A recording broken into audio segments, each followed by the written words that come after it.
Easy night. Okay, do you want to know what I was writing? What were you writing? 10 things I hate about you. That reminds me of a song by Miley Cyrus. Yeah. The 7 things I hate about you. Your hair, your eyes, you're always right. I can't remember Only the words. one I love, that one. And the 7 things that I hate the most that you do.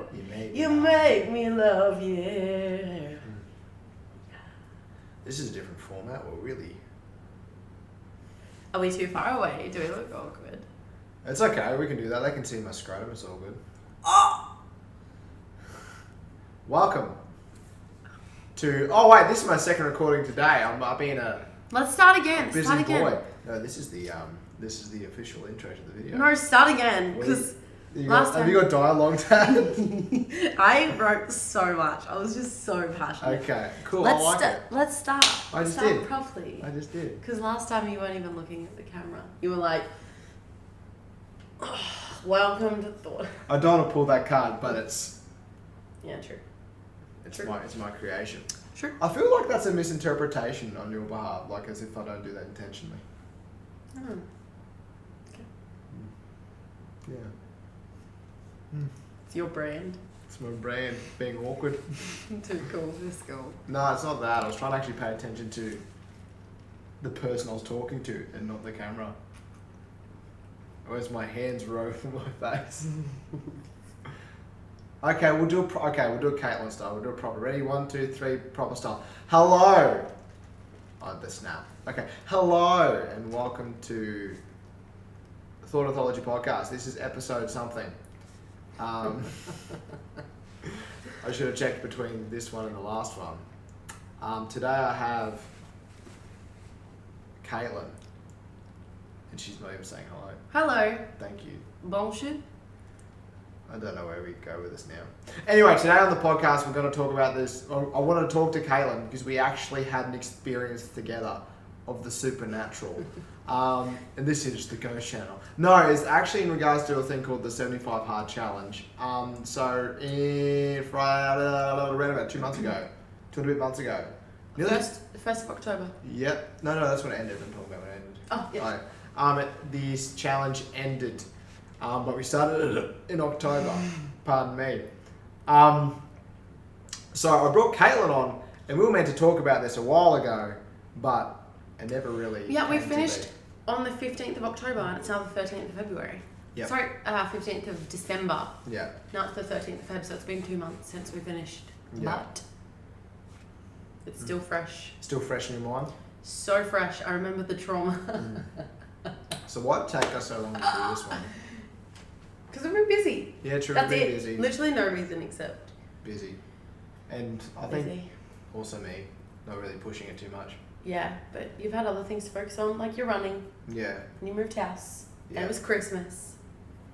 Yeah, this is true. Anyway, so you've got to, maybe No. I think maybe you should explain Oh, you want me to explain? 75 Hard, because I'll tell you what the truth is, Caitlin. I listened to that guy talk and I don't remember his name. I don't remember anything really. Okay. Actually, well, yeah, I introduced the challenge to Matt. Yeah. So, last year I found myself in a funk, and a friend reached out to me and said, "Hello, have you heard of the 75 Hard Challenge? It's a TikTok trend at the moment, and it's like a mental toughness challenge. It's a physical challenge, but it's about mental toughness and your mentality and committing to something and seeing it through." I hadn't heard of it, and so I looked into it. I listened to the man who introduced it. He recorded a podcast on it. So his name is Andy Frizella. And Ooh, that sounds like a drink. Frizella? Yeah, Andy Frizella. Frizella? What are we thinking of? I don't know. There's a Reminds me drink of we're what? thinking of. Yeah. Rosette. Well, I'm thinking about Rosella birds.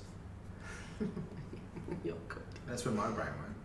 Frizella. Ah, Oh that my actually gosh. probably is. We are not endorsed, so I'm Anyway. going to remove the logo. It's okay, I'm not getting paid for this.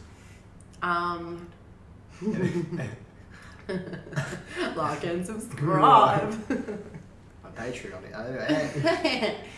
So, I listened to this podcast. So this man, Andy Frazella, he started the 75 Hard Challenge, and it's not a program you sign up for or anything like that. Essentially, he had 75 days until a competition or something like that. He had a certain amount of time left, 2.5 months, and basically challenged everyone on his podcast to try and stick it out with him, with a lot of cursing. It was like, if you can do this and be as tough as me and follow these rules for this 75 days, then you are a tough person. I like Caitlin doesn't swear, so a lot of what's the word? Expletives? explicit. What's What do you mean? What are you trying to explain? Yeah, a lot of explicit language. Yeah. Expletives? Is that what it's called? Exploitive, like that's exploiting someone. That's different. Yeah. Anyway, lots of swear words. He's like, I dare you. And so that's how the challenge was born, and it became a trend. So, do you want to talk about what the challenge is? Okay, so this feels like an interview. So the challenge is. No, wait, you're interviewing me, right? It's your podcast. No, you can ask me any questions you want. Well, I have a whole list prepared. You can ask, okay, I can see. Too organised. I'm overly impressed. Thank you. It's the most organised anyone's been. So the challenge. So the 75 hard, as far as I'm aware, because I completed it, is where you do 75 days of 2 workouts. One has to be outside. So there's 5 rules, right? Yeah, is there 5? Yeah, there's 5. Yeah, 5 rules. So at least there has to be 2 workouts, at least 1 outside. You have to do a diet of your choosing, so any diet you have to stick to, and you can't break it. And if you break it, you have to restart. If you break any of the rules of the 5 rules, you have to restart the entire 75 days. So, exercise, 1 exercise outside, diet of your choosing. You have to drink at least 4 litres, well, basically 4 litres, 3.8 litres, which is like a gallon of water, whatever the fuck it is, a day. You also have to read 10 pages of a book a day, and that's it really, isn't it? What's the other one? And take a daily progress picture. And take a daily progress picture, which I forgot about. Yeah, those are they are the 5 rules of the 75 hard, and that is the essence of the challenge. The reasons why I got into it. Can I add? What? Can I add? There's no cheat meals, no alcohol, anything like that, and the workouts are 45 minutes minimum. Yeah, not true. That's another aspect. So they're like very strict rules. The only thing that's not strict, the book has to be like a self-help book or a entrepreneurial book or something like that. Yeah. So they're all very black and white. The only thing that's not is your meal plan that you choose, your diet, but you can't cheat on it, whatever it is. Yeah. So yeah, sorry. That's okay, that's fine. You added the details. Those are the details. Come to Matt for the dot points and me for the details. Yeah. Well, they'll be in a book somewhere. So why'd you do it? So why do I do it? Yep. Because I like challenges. So in my day-to-day life, I always like try to find something to do that's challenging. So like I'd do something like I'd ride a push bike for a month and try not to use my car as much, or like not use it at all. Or like I'll do like 100, 500 push-ups a day or something like that for a month, or something random. And then I found out Caitlin was trying to do this challenge, and I found out because she bitched out 2 weeks in. I'll kill you. You'll kill me. I said it quietly because I'm like, I think it's illegal. You think it's illegal? No, I'm not going to hold So, charges. on the 1st of September, I started the challenge with this friend who messaged me about it. And I got 16 days in, and then I had a really busy day and was overly social, and didn't have time to fit everything in. And so technically I failed. I beat myself up about it. I was super harsh on myself. Took a few days and then kind of got back into it until the end of the month, but decided that I would start officially again on the 1st of October. And then that's when Matt was like, I'll do it with you, like out of support. Yeah. So even though he's bullying me now and saying I bitched out, he was actually very supportive and was like, no, I'll do it with you. Like, we can do it. Yeah. So yeah. Yeah. So that's where it started. Yeah. So you chose to do it because you like mental toughness. Why did you want to do this challenge in general? I was in a funk. I was in the middle of a study year. So it was about August, and I was studying from home. So I was sitting at home all day, literally just studying.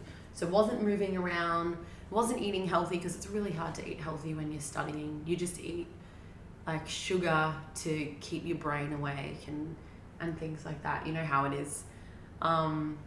Yeah, and I was really not doing well mentally because of that as well. I needed something to focus on.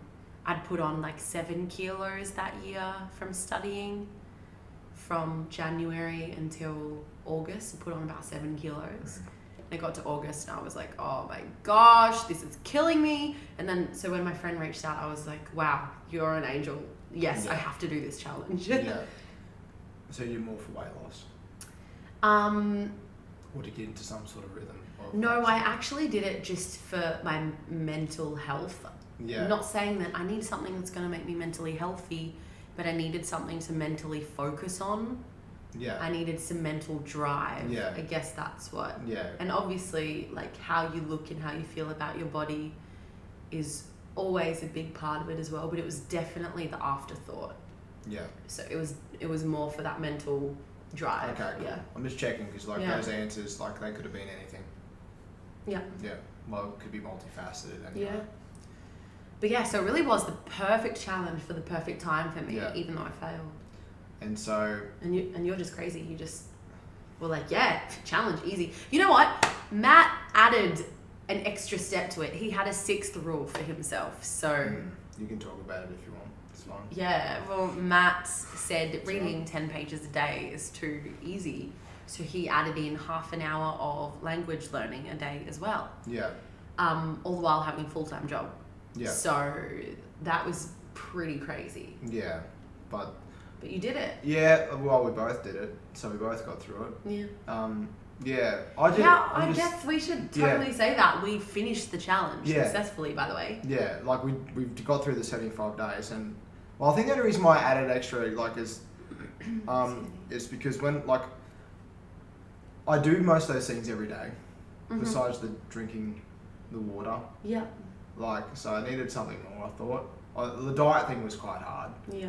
But yeah. What diet did you choose? I just ate meat and berries and avocado and coffee. Yeah. and coffee, black coffee, nothing else, just black coffee for 75 days. So why that diet? Just because it's hard. Yeah. Because it's so restrictive, and also like. What diet is it called though? Well, it's based upon this guy Paul Saladino, who is a doctor from the US who was trialing out the carnivore diet, which is quite popular at the moment in or on the online community really. The reason why I was interested in this diet is because one, it helps with body recomposition, your heart health and all that sort of stuff. But this is all anecdotally, and there's a few scientific articles that have come out.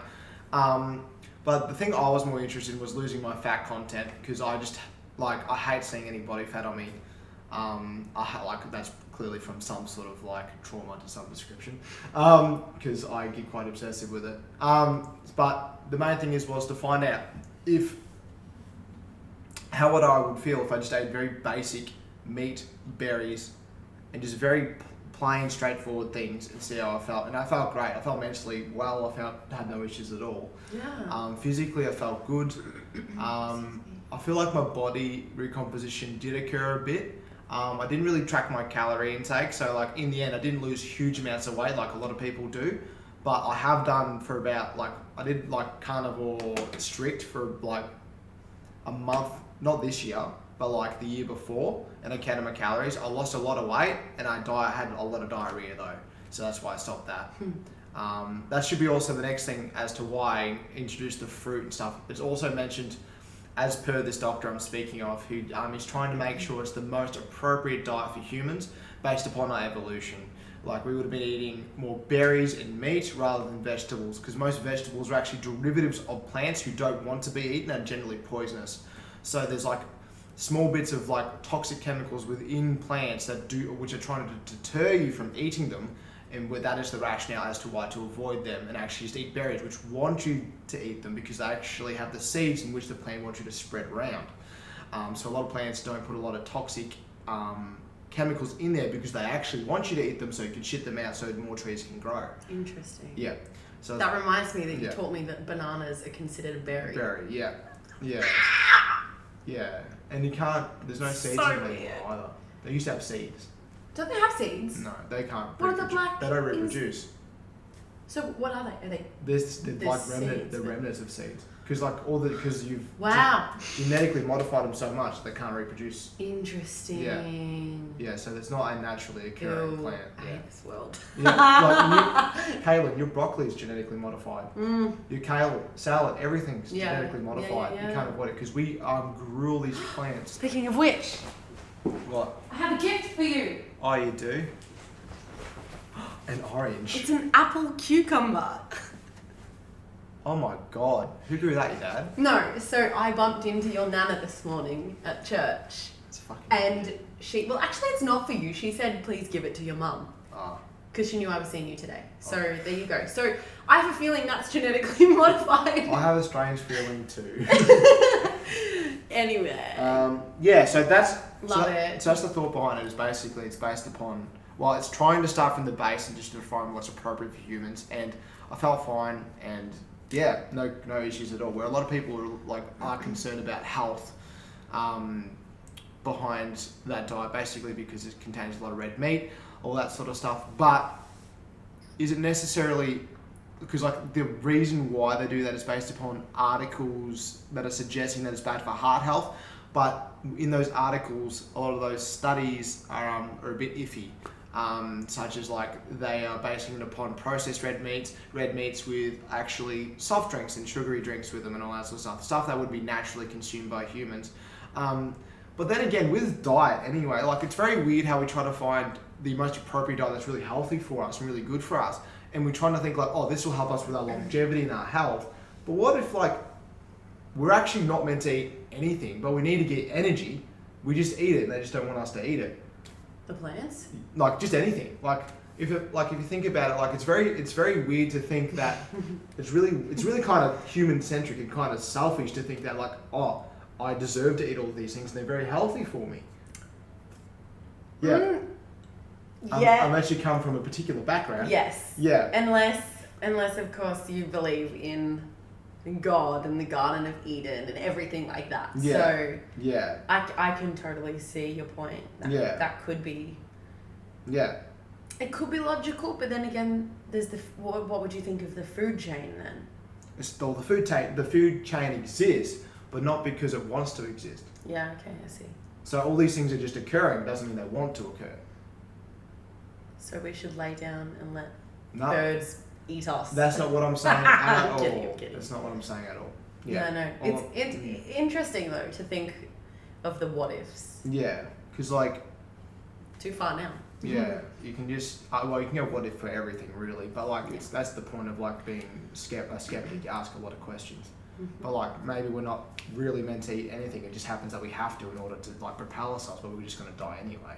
There's always going to be an effect of what we eat. Yeah, okay. It's weird. Cool. But then again, I could be totally wrong. Yeah. Anyway, your turn. What diet did you do? I did a calorie deficit. That was my diet. I went pretty extreme. Why don't we also talk about our results? So yeah, maybe you should talk about your diet first, then results. Yeah, so the listeners stay interested. Yeah. And invested. So my diet was a 1,000 calorie deficit. To sound like Matt, that was based upon, you always say based upon. Yeah, but when it comes to something that's based upon something, you use the word based upon. The number 1,000, it was based upon, from everything that I've read, a 1,000 calorie deficit is the largest, healthiest amount that you can do for your body. So a 1,000 calorie deficit will probably get you losing about 1 kilo a week. And I had a bit of weight to lose. I was 75.5 when I started. And knowing that this was a 2.5 month journey, I said to myself, I'm going to be in a 1,000 calorie deficit for the first half. And then after that, I will reassess. That's what I told myself. So either that meant I would then change to a 500 calorie deficit, or I would just stay in calorie maintenance. I did end up reassessing, not halfway through though, but essentially started off with a 1,000 calorie deficit and did not,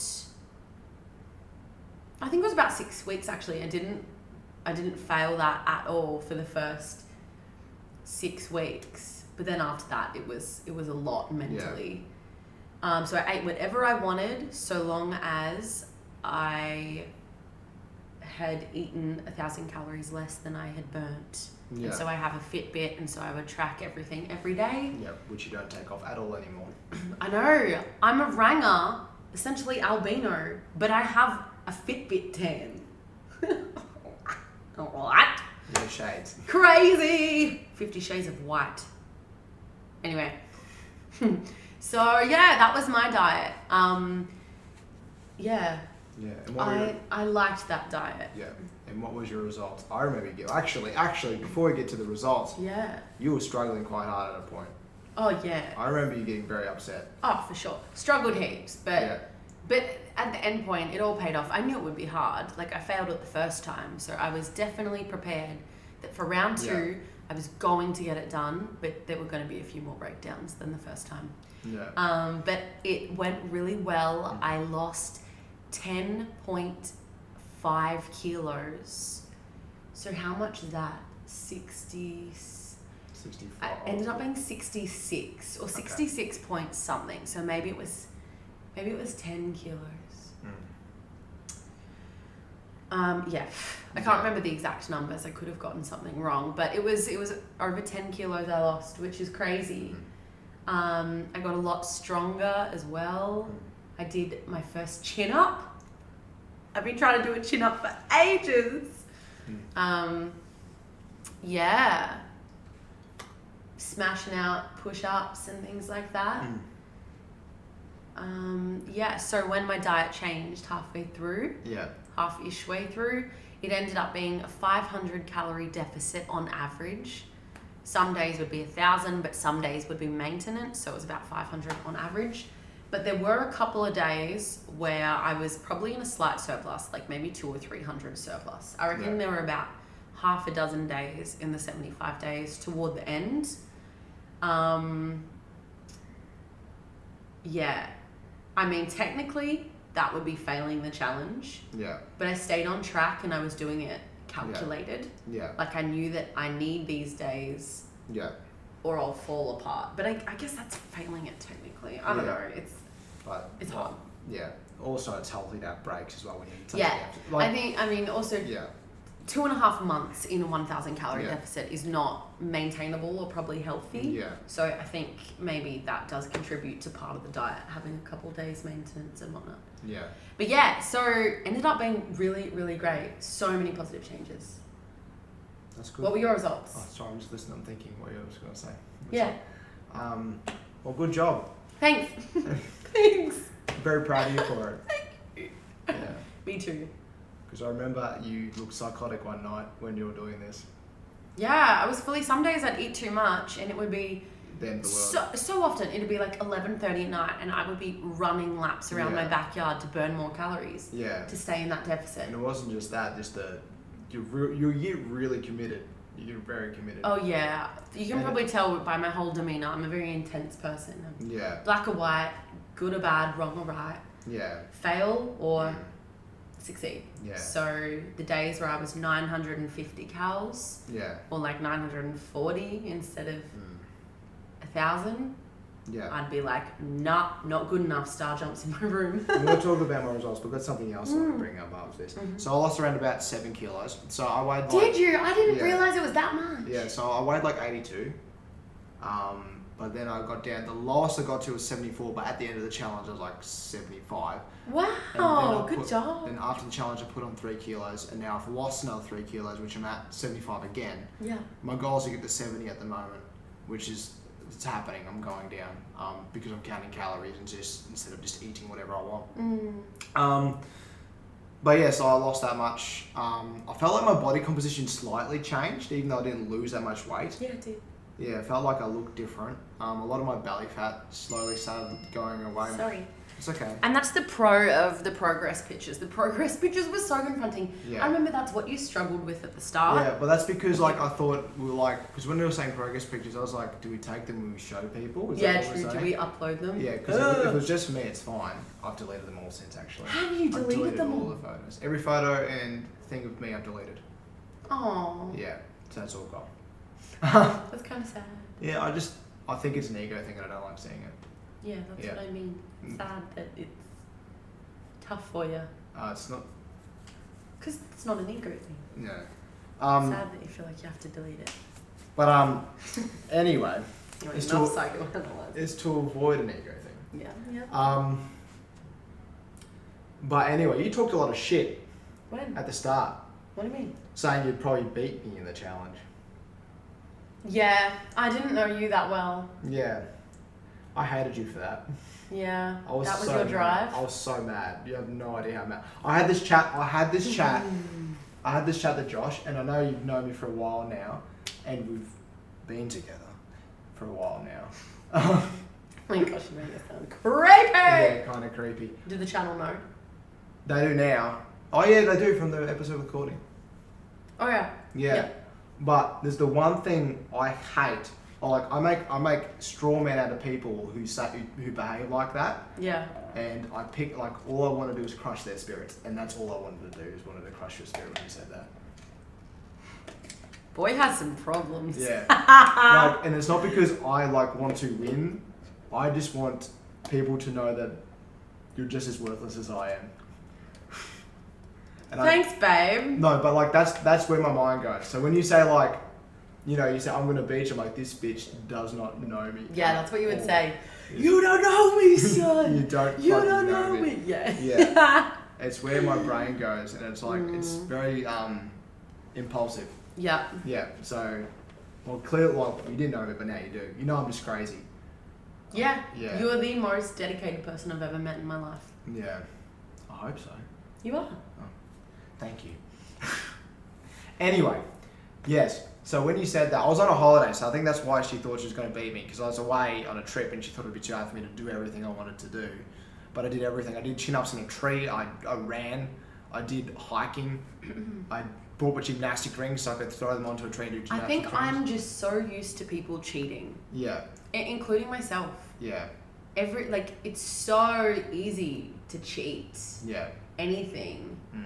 And I think that's one of the reasons that this challenge was attractive to me, Yeah, because I was like, wow, the guy, Andy Frizella, who is talking about this, yeah, is a no BS kind of guy. yeah, He's like, he said in his podcast, I bet you there will be 2 people standing at the end of this challenge who actually complete it without compromise, and it's going to be me and you, the guy he was interviewing, or he was co-hosting with. yeah, And I listened to it and I was like, far out. This guy is confident that we're all going to bitch out. yeah. And to be brutally honest, A lot of yeah, people do. I wouldn't have passed in his eyes, because there were a couple of days where I relaxed on my diet, and though it was calculated, it wasn't as hard and fast as he would have liked. Yeah, And I also, when I was compiling my progress pictures, I forgot to take a progress photo on day 64.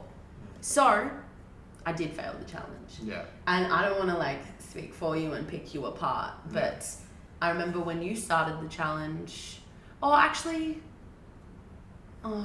can't remember any specific details, but I feel like you had a few dietary requirements and then you ended up easing up. I think you added cheese halfway through. No, I could have cheese. I could have any animal product.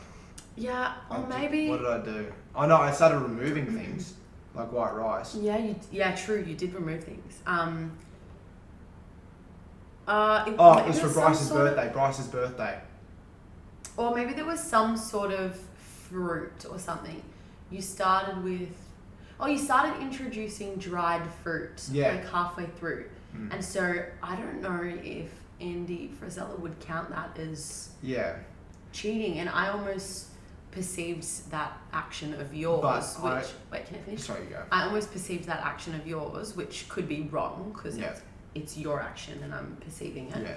I almost perceived it as like a mental health action, like to get you to like relax a little bit because you were just eating meat. And you had some like sweeter treats, but I could be wrong. But I also looked at, when I bought my dried fruits, I looked at the ones that are acceptable with my diet. Okay. So they didn't have I couldn't have things with vegetable, like oils and all. Yeah, true. I didn't realise that it was on the diet list. I thought that it was something you added. But anyway, so even if that were the case, if you added like a slight variant of fruit or something, then Andy would count that as failing. So it was really crazy to hear this guy. I was like, wow, he's the most intense man I've ever listened to in my life. I have a hard time, like, this sounds weird, but I actually have a hard time believing people like that too when they're like that. I don't know though. People who say... Who talk like that. Don't know, it was pretty believable. Yeah, I'd have to be with him for the 75 days to find out. Yeah, well, fair enough. And I'm sure you base that assumption off everyone, because we all bitch out on it. And I hear a lot of people talk a lot of shit like him, and they don't do anything. Yeah. How many motivational speakers have you ever met who actually do nothing? Or actually seen who just do nothing, and they just do motivational speaking? They talk about like achieving all these things, but they've done nothing except for just talk about achievements and that they haven't achieved. I actually don't know, but I know what you're pointing. Yeah. Like people who say like, make this much money, this is how you do it, but I haven't done it. I mean, it was cool though that his whole challenge was based off, hey, this is what I'm already doing. You can feel free to join me. Yeah. So that was cool, and I think that's maybe one of the reasons it took off so much.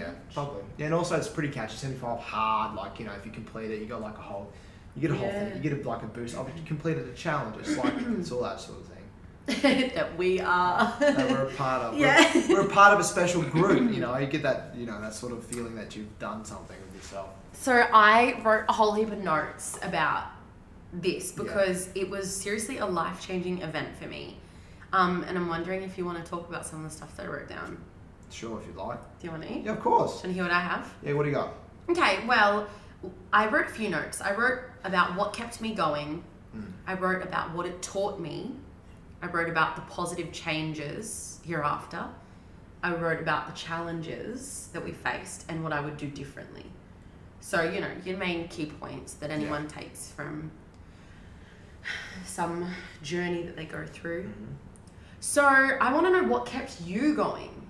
Me going? Yeah, what kept you going? Because it seems like it was easy for you, but surely not. But maybe it was. But why didn't you quit? What is it? Or maybe it's something in you, not something external that you drew from. Maybe it's internal. This is where that whole thing about like the deleting photos thing comes in. Yeah. Because I don't like talking about how I do, like, because I think it's a way of boosting up myself. It sounds weird. I'm actually getting better since hanging out with you. I'm talking more about myself. I'm more comfortable. But do you know how bad that sounds? What?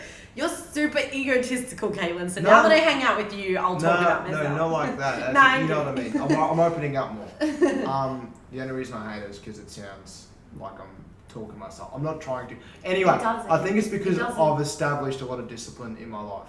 Yep. Like, I do a lot of hard things. I do things even if I don't want to, and I continue to do that. And the reason why I do that is because of my philosophies that I've got in place. So it was definitely internal. What kept you going was internal structures like discipline. Yeah. So like I've already got in my head like that I have decided to do this task. It's achievable. Yeah. I'm going to do it, like regardless of how I feel. Love that. So not every day I enjoyed it, but I did it. Yeah, love that. Yeah. That's really cool because I think that's what I was aiming for. My goal was at the end of this challenge, I'm going to have that level of discipline. And I think, speaking for myself, that's what kept me going. Yeah. Like, one part of it was knowing that I was doing it alongside someone who's already conquered this type of challenge. Yeah. This mental challenge. Like, you had the discipline. Yeah. And so for me, it was very much accountability. But accountability to someone who's done it. So someone who's better than me, someone who's like helping push me along. Yeah. That's right. So you had a bit of an extrinsic motivator as well as an intrinsic motivator. I think mine was mostly extrinsic. Excellent. Yeah. Oh, okay. Do you tend to actually need extrinsic motivations for yourself? I actually think you do. No, you keep going. I just thought about it when I asked. I'm like, I think most of the things in your life, you tend to get extrinsic motivation.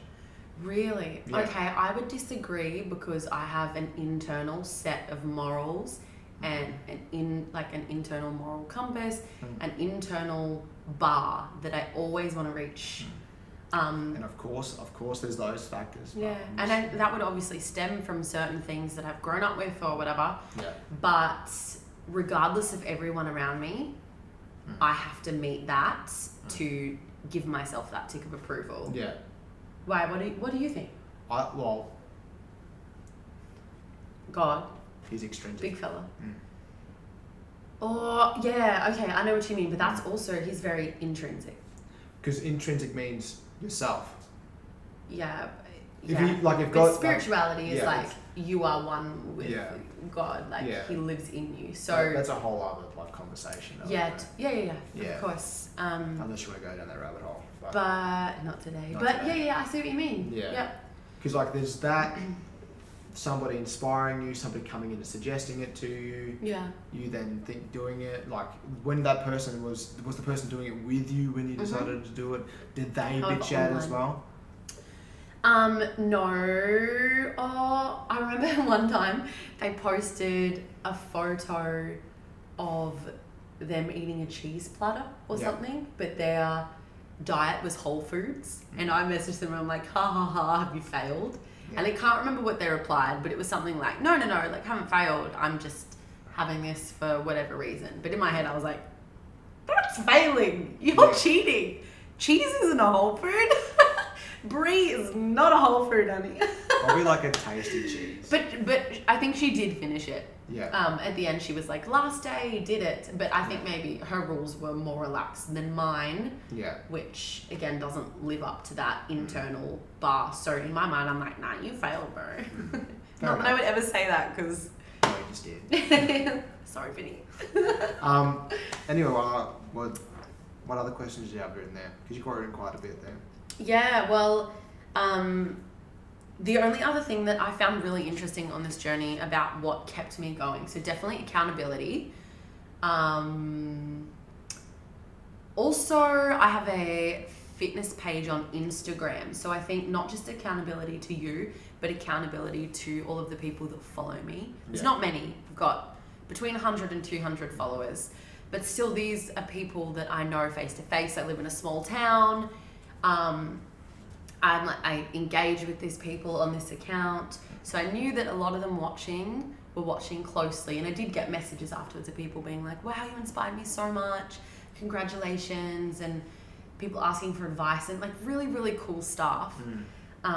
So that definitely kept me going because I knew there were people watching. So I think that was really important because I know how I work. I know that I care what people think about me. I care about my reputation. So if I say I'm doing something, I have to do it because I don't want to be caught out not doing it. That would be really embarrassing for me. But the other thing is habits. So the habit of working out is definitely something that kept me going. So it was the kind of challenge where there is a routine to it. I was working out twice in the morning, a lot of the time, twice in the morning, and then going to work. So that routine is what kept me going. So I'd been reading Atomic Habits by James Clear. For you to bring it up. Have you read it? No, I haven't. Okay. I don't want to read it. Oh, you don't want to read it? No. Why? I don't want to. I'm not interested. I feel like I know how to control my habits. Yeah, okay. Well, even if you don't read it for yourself, there's some really interesting theories. And I really, really loved it because I love practical books and things like that.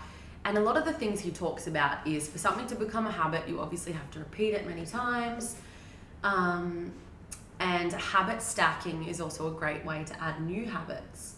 So he would talk about you don't just go to the gym, maybe you could habit stack and say that I will read my 10 pages in the car before I step foot into the gym at 10 a.m. each day. So you've stacked a habit onto another habit. And so there's a time, there's a place, and there's the routine. And so I found that routine was really, really important for me to actually keep on going.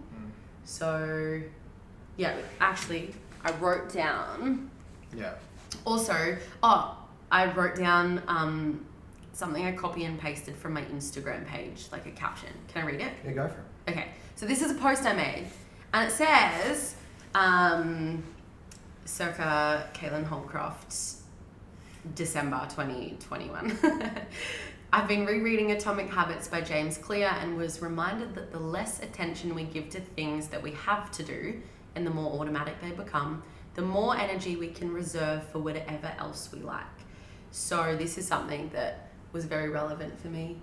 The habit of going to the gym meant that I had more energy left over for other things. So I continued. For example, the routine of working out every day is what kept me working out every day. I planned to take 2 rest days after finishing the challenge and ended up taking 5. Not because I needed them, but because dedicating the energy to planning a workout and fitting it into my day was hard.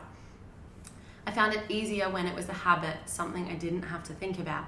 I learned that the real hard work for me is the initial step of getting to the gym. The rest just happens. So I need to make this initial step a habit again. I've noticed the same thing with my diet. So yeah, that was a really interesting discovery as well, because I thought I was starting it with all of this like willpower, motivation, determination, but really like I didn't have that. It was just a habit of get into your gym clothes, listen to music on the way to the gym, get to the gym, do your workout, and then I had extra energy to think of like what I was going to eat, for instance. Yeah. Does that make sense? Yeah. Of course it does. Yeah. Makes lots of sense. Yeah. Awesome. Well, it's good that you got something out of that. Yeah. Yeah. Heaps.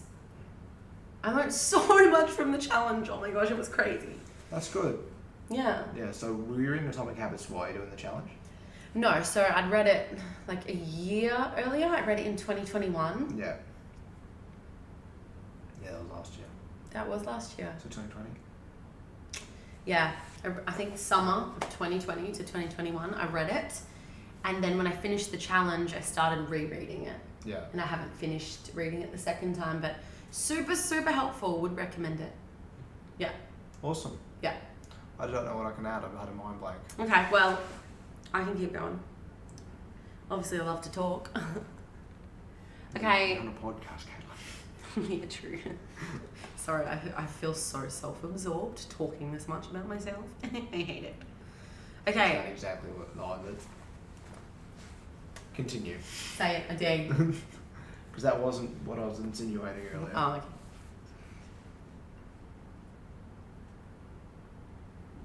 It wasn't what I was trying to do. The silence and the sound of the fan is going to be absolutely great. Okay, what it taught me. What did it teach you? What, the challenge? Yeah. It actually taught me that I need to actually count my calories if I want to see more substantial results. Yeah, cool. That's what I got more out of it. Cool, very practical, love it. What I got out of it was more practical things. Of course, the weight loss was actually helpful. It was quite nice being able to do that, even though I could have lost. I reckon if I actually counted my calories, I reckon I would have lost a shit ton of weight. Yeah, probably. With work and everything else. Yeah. If I did your diet, I reckon I would have lost a lot. I would have felt miserable, but I would have lost a lot. Yeah. Mm. Can confirm. Can confirm. What else did I learn from it? I learned I learned a lot about myself and like how I feel about other people who talk shit. I actually had a lot of time thinking about what makes me drive myself a bit more. Of course, I thought a lot about that because generally, like, the reason why I do all the things I do is based upon intrinsic motivations, and I think about them all the time. And so I get more insight into myself the more things I do. Like, why is it that like I can do Russian every day while I'm doing this challenge, but for some weird reason I'm okay with skipping every second day and that's fine, or every third day? Why is that the case? Is it just because of A, B, or C? because like you can fit in at least 5 minutes of learning any time of the day. You don't have and I found that like I'm starting to understand more. I actually developed more ability to actually follow a very strict schedule. I did this once when I was young, when I was actually losing my weight originally. It was pretty strict schedule, but then I broke that up, but as soon as I came back, I started actually able to follow a proper schedule. And when I say that, I mean as in like in my journal. You see my journals, haven't you?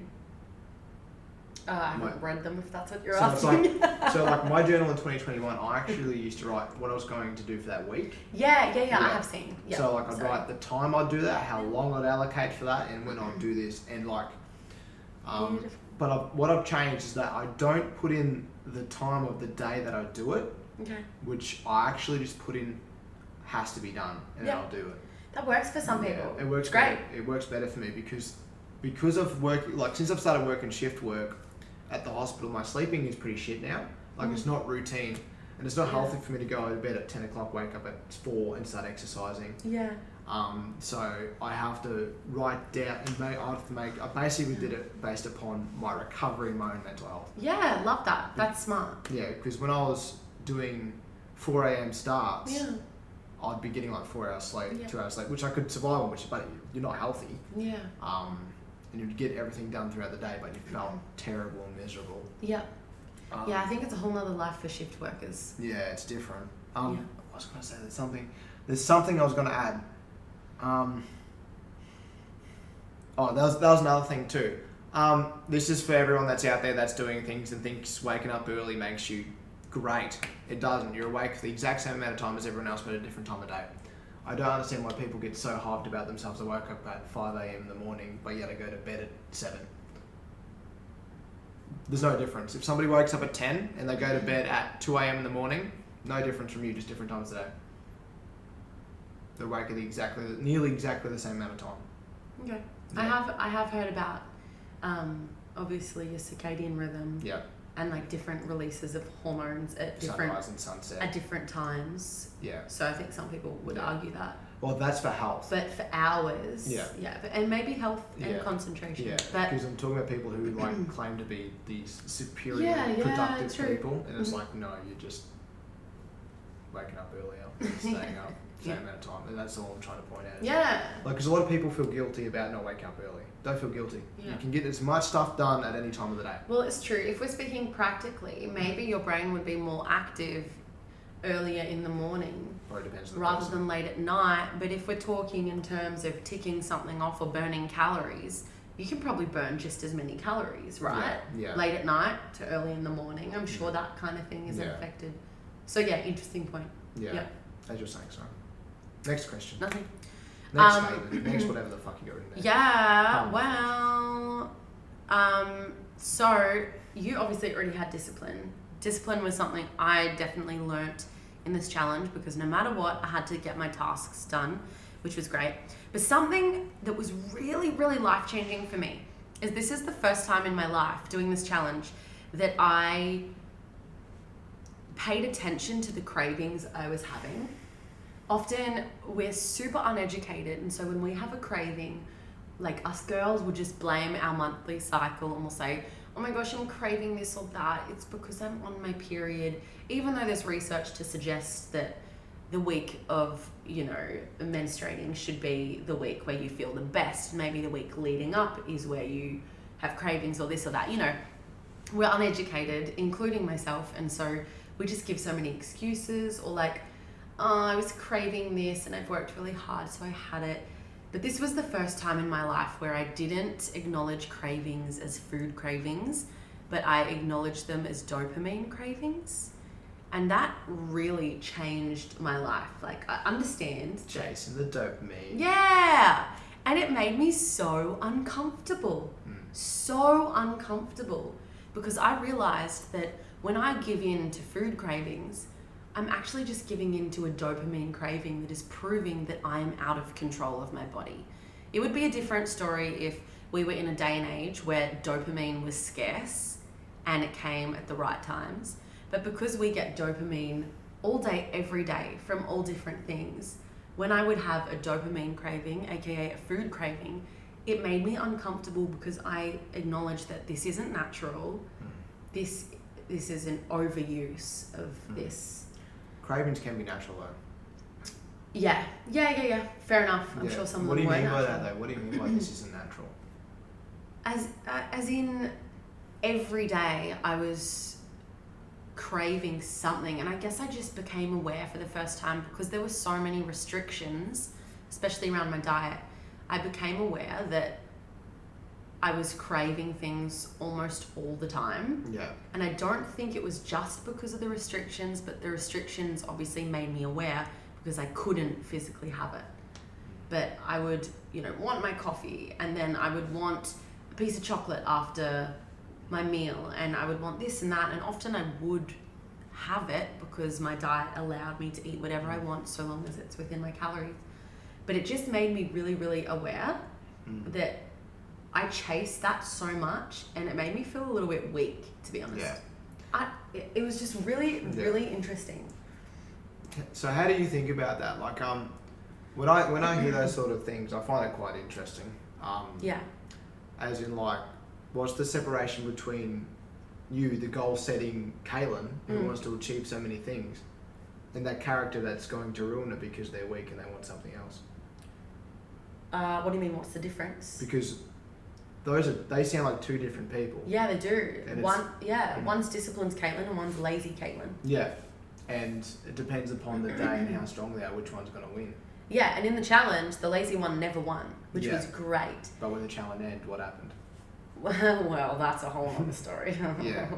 But I guess that's also one thing that I think my main lesson of everything was that I learnt how much I respect my body now. Yeah. Which is something that I've never experienced before.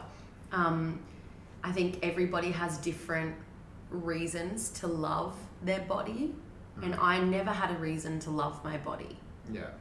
And so acknowledging, I'm having a craving, but I'm going to have the discipline not to have it. I ended up respecting myself. So I feel like some people love their bodies because they have a kid, right? That's a big deal. And you can love your body for that. Or maybe some people love their bodies because it provides a home for them. They might move overseas and feel really comfortable because their body is their home. Some people might love their body for the health it provides. Maybe people around them are sick and they love the health that their body has. For me, none of that related to me, except when I finished this challenge, I respected myself. Yeah. Respected myself as in I was like, whoa, you're a badass bitch for doing that and not giving in. And that has completely changed everything, because for the first time I actually, love my body because I respect it, which was super, super interesting. I've never ever respected my body before, and I realized that that's the main thing I need to love myself. And I think that's okay. Yeah. I think with the whole self-love movement, which is a whole nother topic, we could talk about that. with the whole self-love thing, people love yourself anyway, but no, I want to love myself because I respect it as well, and I had never respected my body. And I think in that sort of context, it's actually hard to do that. It is. Yeah, totally. You have to stop everything that this character wants you to do in order to... Like cravings. Whereas your overall plan is this, you have to stop that and shut it up. Yeah. Which is hard. It's very hard. I fail at it. Yeah. But I always try to make sure I come back. Yeah. Happens to everyone. And that's the thing with the whole self-love movement. It's because it's easy. It's very easy to... It's so true. It's easy. Yeah, that's the reason why. And because as everyone's always looking for an easy out. Self-love is great. I do agree. But self-love can be hard. But self-love can be an excuse as well. Yeah. An excuse. Whereas the love you get for yourself as a result of something is so much more fulfilling. Yeah. Self-love, accepting myself with my flaws, that is really, really good. I'm sure that's healthy to an extent. Yeah. But the love you feel when you accomplish something is it's proud love. And actually, like I said, some people, you know, after they have a kid, Yeah. I'm sure they do have that, so they don't need to do a 75 hard challenge Yeah. to love their bodies and respect their bodies. Yeah. But personally, self-love didn't cut it. This is, I needed to respect myself. Maybe that comes down to personality. Maybe. Yeah. What do you think? Sounds good to me. I have nothing else to add. I'm just totally taken over this whole podcast. Why? Are you taking over? Yeah, because I'm just like listing all the points. I'm like, what do you think of that, Matt? Yeah. No, that's your point. I have nothing to add. Because I've already talked about my points and I'm talking about it over and over again. People will piece together more episodes they watch anyway. Yeah. Love it. Yeah. How long have we been going? 55 minutes. Do you have more things you want to add? Have a couple more. We can Keep shoot going. through it. Keep going. We can keep talking. Keep talking. Do you guys have 3 hours to spare? Nah, just a couple more things. Yeah. What about positive changes now? Do you have any Me for now, positive changes? I guess from the things you like now you're calorie tracking, I guess. I guess. Our relationship. Yeah, true. That's a positive change. Yeah, that's the only thing I could think of. You can say that. I'll just say our relationship is the ship of relation. Yeah, that's really the only positive thing that's come out of it.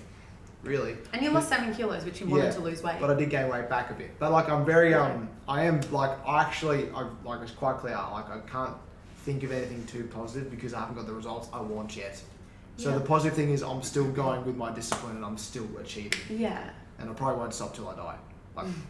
Like them are the rules. Them the rules. Yeah. So that's very positive. Our relationship was definitely positive. We were working out together. Yeah. Like on average once a day. Yeah. So spend a lot of time together. Yeah, we did. Yeah, that's really I can think about, and also the continuation for my goals and plans and stuff like that. But then again, I've got to also make sure I self-regulate myself for that stuff because I can probably also take it too far. Because like the way I perceive myself is, I do understand I perceive myself as trash. Really, like I hate everything about myself. Really. I'm not like. No, you don't. It's not like I hate. I dislike. No, you don't. I dislike. What about your discipline? As in like physically. When I talk about dislike, I'm talking about physically. Really? I'm not really a fan of like my body. I don't like the way I like look at times and all that sort of stuff. But Literally breaks my heart because you're good looking as. Mentally, like it's different. I appreciate my mentality more than I do anything else. Okay, that's good. Yeah. Inner beauty. Yeah, inner beauty. They're the only rules. Yeah. Damn the rules. But otherwise, Damn the real that's it. Because that's where it comes to like that whole like I don't like that whole like making people understand that like they're not as important as they think they are. You don't like that? That's when remember how I was talking earlier how it's like when people start showing ego, I really want to crush their ego. Yeah. That's because I want to make them know they're not special. That is like... Pretty dark. It's the typical sentence that comes from a kid who's bullied. Yeah. It you does. need to know that you're not special. Yeah, no, that's exactly where it comes from. And it makes me a psycho. It really does. Because I will work too hard till I break. Well, you know what you should work hard on? What? Your mentality, bro, because that's messed up. Nah, I think it's really helpful. Oh. It's helped me so much, Caitlin. It's alright, we're all messed up. Yeah. We're all messed up. Anyway, what about you? Well, what I learnt is intuitive eating doesn't work for me. At this point in my life, intuitive eating doesn't work. I actually worked really well when I had rules, even though they were really extreme rules. The 1,000 calorie deficit, too much, darling, too much. Yeah, that actually is a huge deficit. It's massive. It meant that I was hungry every single day. I was always hungry. Yeah, and a calorie deficit is going to be uncomfortable. Yeah. But to be uncomfortable for even, let's just say, 40 days. Yeah. It's tiring, bro. It's tiring. Do you know what else I figured out as well now that we're talking about this? How food isn't as great as you think it is when you eat it again. When you eat it again? Yeah, as in like, because I had like restricted food. When I ate it again, it didn't feel didn't feel special. And you know what? This is another thing. Food will always be there. That is mind-blowing to me. You would hope it would be. Because, you know what? We both do it. It's so bad. I think because we both grew up a little bit pudgy and we've been like in and out of like these crazy diets and stuff. When we have a cheat meal or something like that, and I'm just going to go ahead and speak for you. Yeah. I'm speaking for myself. Because you're probably right. We demolish the food. It's like almost like a binging, what's the word? A binging action. Yeah. Like, it almost looks like, even if we're not binging, it looks like we're binging because we're just eating it so fast. But food will always be there. I finished the challenge and it was literally everything was still there. Yeah. Even the Christmas ham. Yeah. My issues have a big appetite. Yeah. I can eat a lot. Same. Yeah, that's a problem. It's expensive.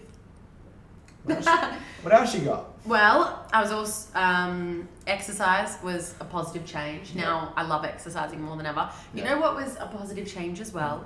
My financing. Yeah. This is cooked. Yeah. I am so much better now simply because of the discipline I learnt. I redid my whole budget. I had new goals. I'm way better at self-discipline, saying, you don't need this. What do you want to prioritize? Blah, blah, blah. Now, you know that I do a bit too much shopping still, but I'm better. Yeah. I actually am. Sure. No, I actually am. I believe you. It's been a week. That's not true. It's alright. Shh, don't listen to him. Yeah, it's not true. It's fine. What else you got to add? I switched off feelings toward food a lot. Yeah. I just had to switch off the feelings and be like, no, you don't want this. Think about the end goal, you know, all of that stuff. But that actually really helped because I treated food like fuel. Yeah. And that was great. Yeah. Because I grew up with food being purely taste. My dad is a brilliant cook and it's all about taste. Every single meal he has is sensual and it's all about taste or the experience. Yeah. And so that actually developed some really unhealthy habits in me where I would expect every meal to be top tier. And it meant that a lot of my meals were calorically dense. You got used to a certain standard of living. I was accustomed to a certain lifestyle. So yeah, sometimes thinking of it as fuel is actually a lot healthier because that is part of the equation. It is fuel for our bodies. It doesn't need to be incredible every time. The way I see when you talk about that is, of course, back to like a whole evolutionary thing. Yeah, because it makes sense. Because like back in the day, there's no spices, no herbs, no nothing. But we also there would have been herbs. As like we weren't using it for a very long period of time. You reckon? Well, because hominid evolution's millions of years. I don't think I've had this conversation with you yet either. Maybe not. But also, what about taste buds, bro? No, I'm not saying taste buds aren't a thing. Yeah, but like... because like if you go with that sort of line of thinking and that line of logic, like our ancestors coming into being, they weren't, like modern day cooking is quite recent. It's like within that 1,000, 2,000 year like that lifespan. Whereas before that, it would have been basic things, like I was saying before, meat, honey, and other things, like very, very mildly tasting things. And of course, they mix things in together, and taste buds. Cheers. And taste buds let us know the taste buds let us know if it's safe to eat or not. You really. And it's just probably it so happens that like certain tastes let us know what we're eating.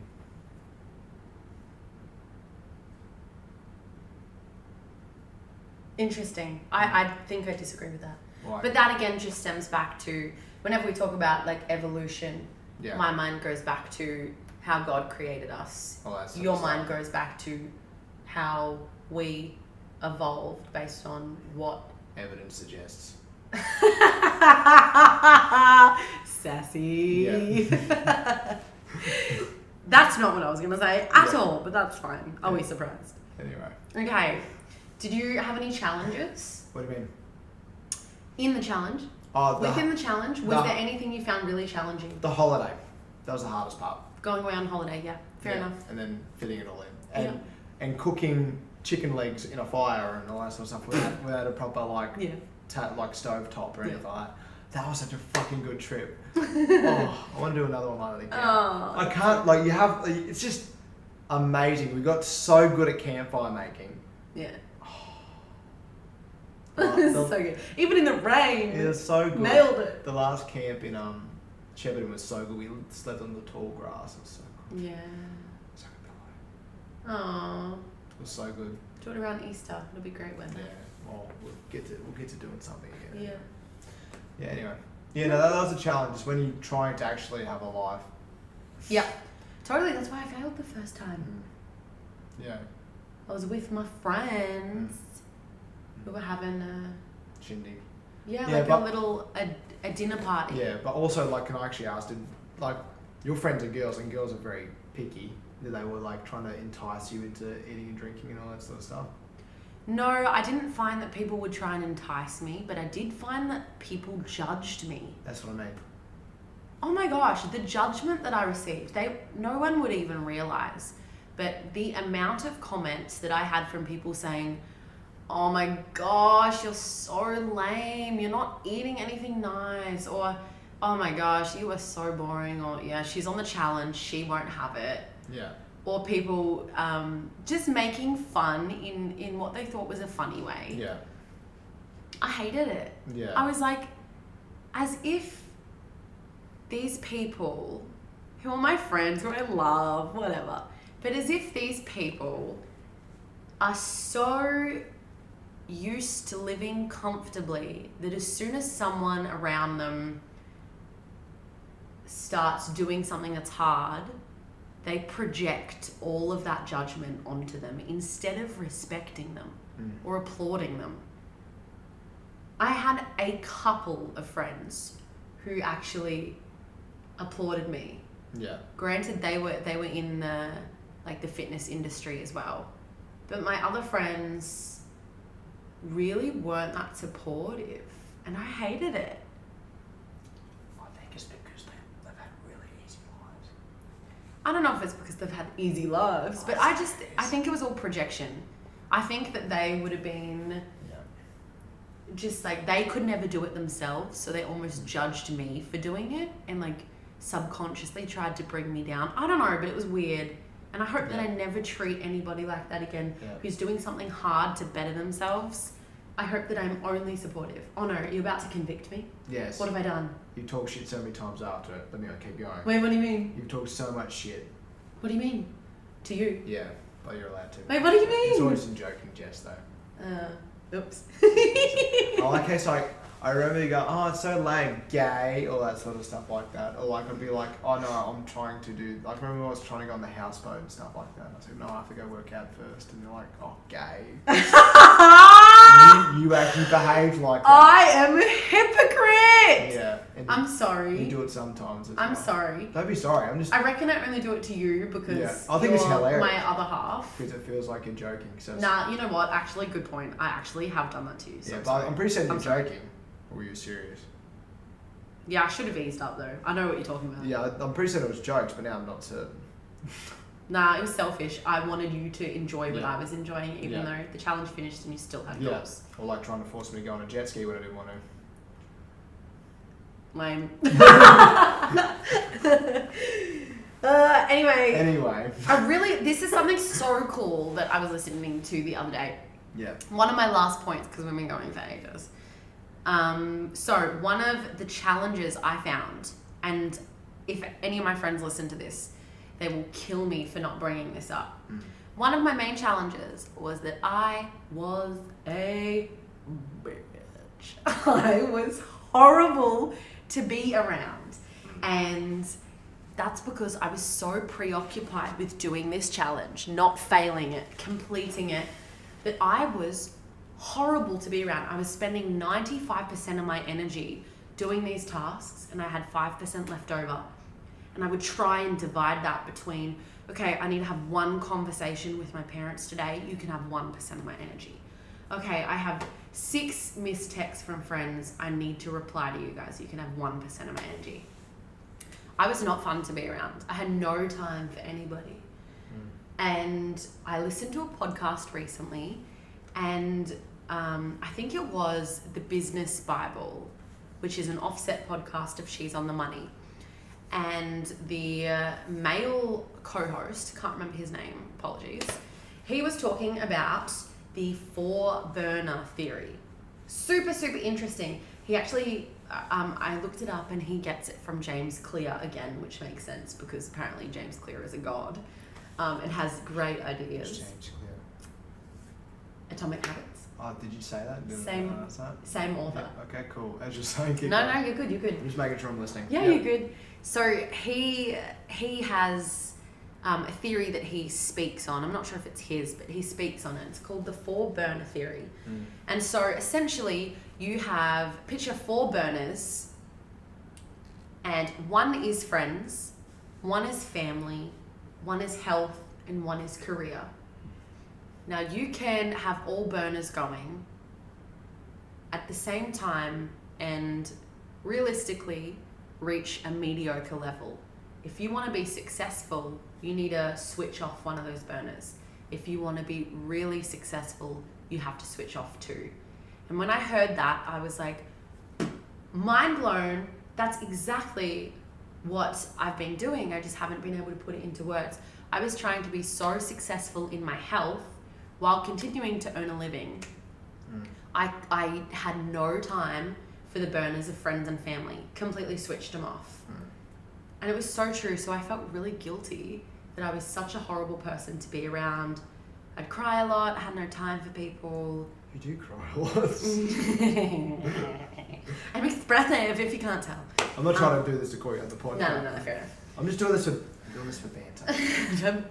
It's all banter. So yeah, I succeeded in fitness and succeeded, if you will, in work, in career, but had no time for friends and family.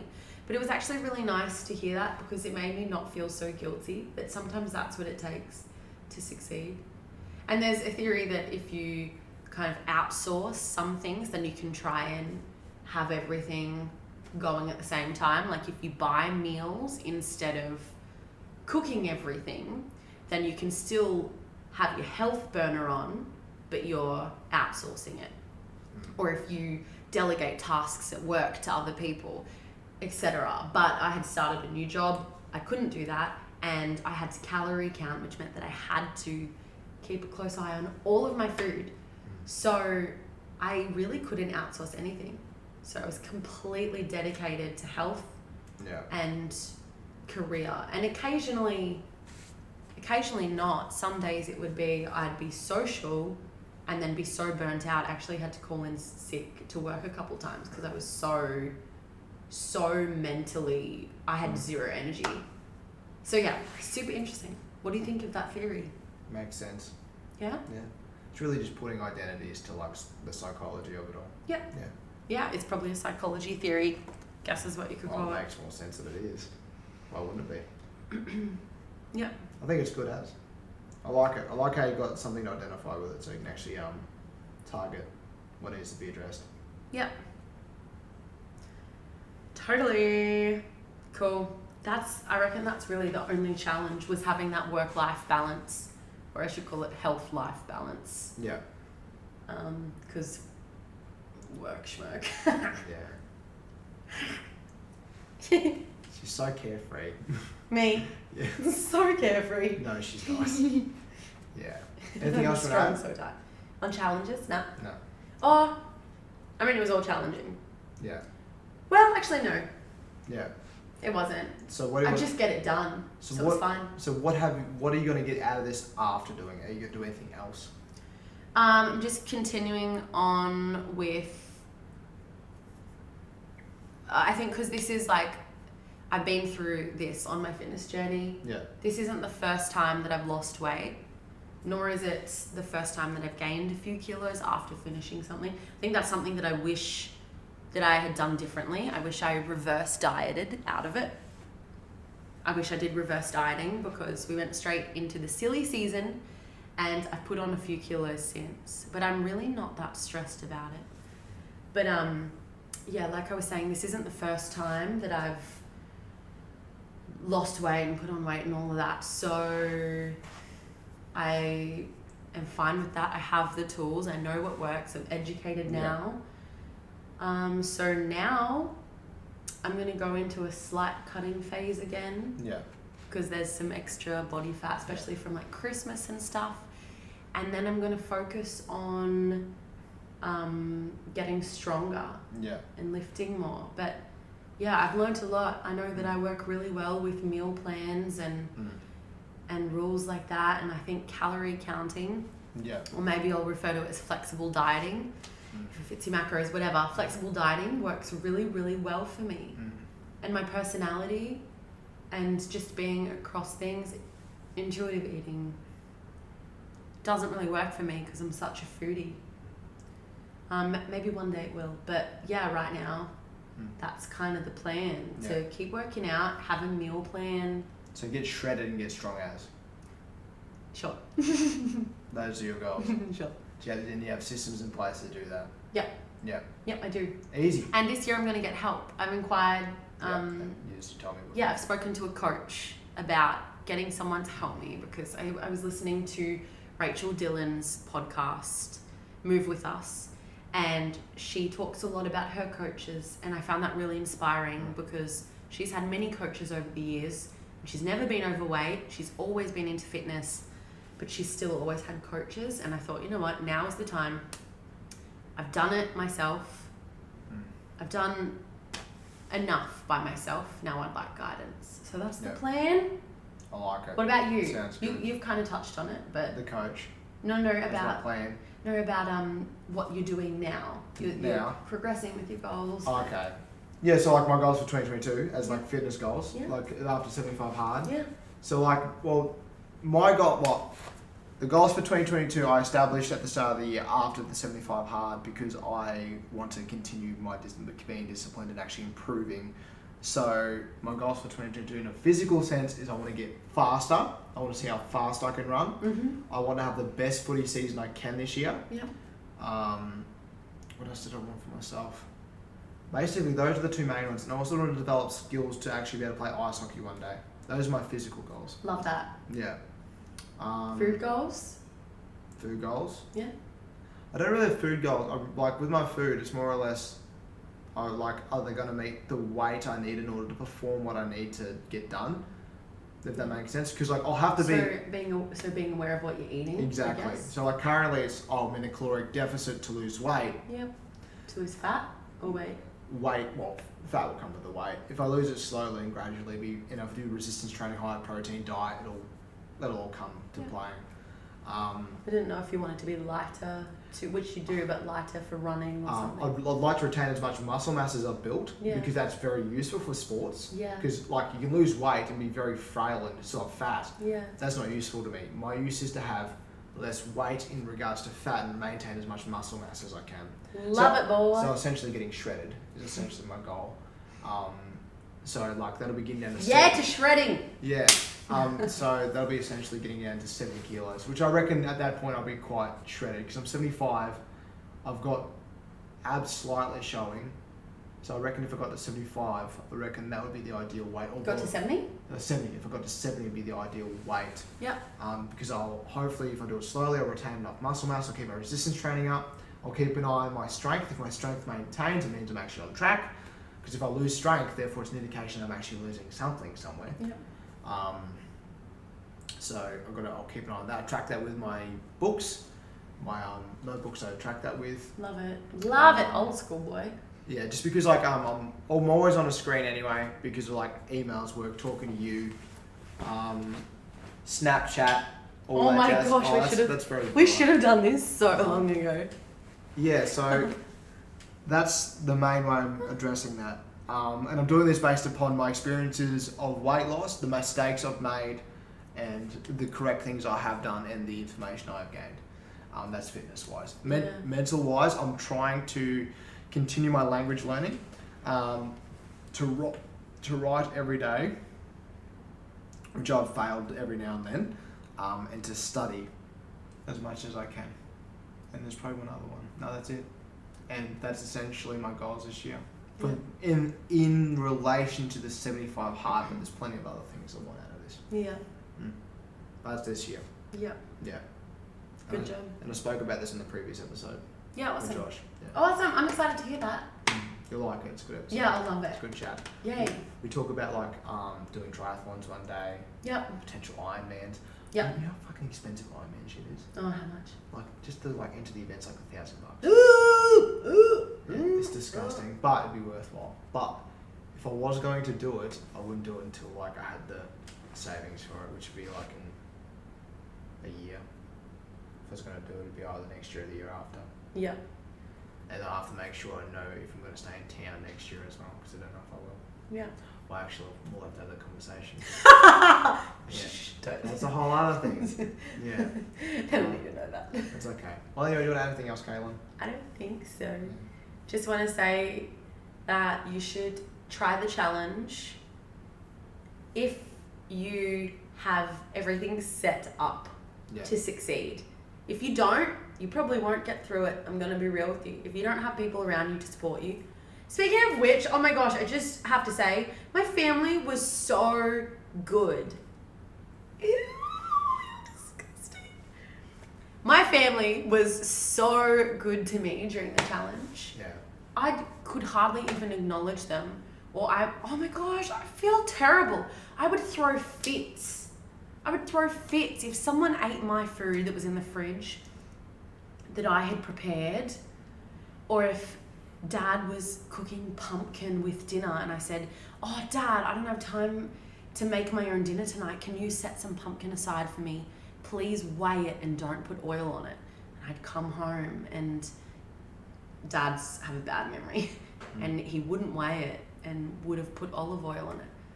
I would be like, ah, and like storm to my room and not eat. I was literally a child. I feel horrible. I was so mentally fried. So I just have to say, my parents were so gracious and just copped it. They just took it on the chin. I feel terrible, but I literally owe them so much. They were so good. So you got to have a strong support network. You have to have everything set up in place. Have your Tupperware. Have your meal prep. Have your to-do list, your checklist. You know, have your 2.2 litre water bottle that is ready instead of having 500 ml water bottles all day. Like literally have everything prepared and you'll get through it. But if you don't have anyone to support you and you have nothing in place, sorry, but you'll probably fail because 75 days is a long time. So anyway, that's all I would say. Like, do the challenge. It'll change your life. But get set up for it and try and have someone to do it with you because accountability is everything, right? Yeah. True this. Thanks for doing it with me. No worries, thanks. It changed my life. Oh, sorry. No worries. No, the challenge. It changed my life, yeah. My pleasure. I really appreciate it because you did it out of kindness. You did it because you knew that I needed someone to do it with me, and seriously, thank you. No worries. You're really hard. Alrighty, bye.